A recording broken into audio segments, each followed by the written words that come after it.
Next is import. Import, it's a statement. It's a good practice to break large programs into modules, which makes it easy for the programmer to understand each module separately rather than the whole program at once. You must have seen that import math. Just like we use header files in C or C++, we use modules or packages in Python.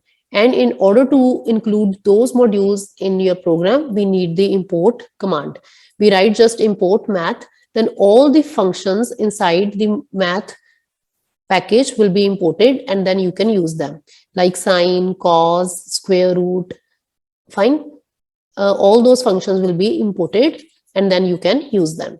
A module is a file which contains definitions and statements of Python functions.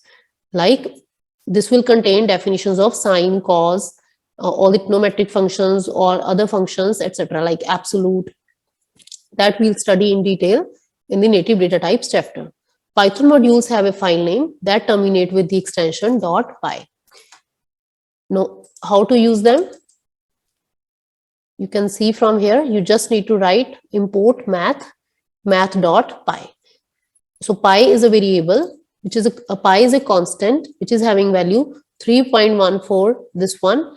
So by importing the math package or module, you can get or use pi constant from it, math.py.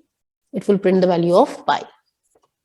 Now all the definitions inside the math module are available for our use. We can also import some specific attributes and functions only using the from keyword.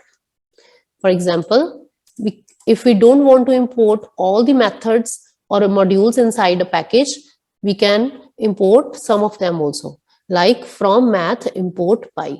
If we import all the modules, then the program will be heavier because all those modules will be loaded into the RAM. But if, to be very specific, if we want to use only few of them, then we can include them or import them by using the from keyword. From math import pi, then only pi constant will be imported. And when I write pi, its value will be displayed.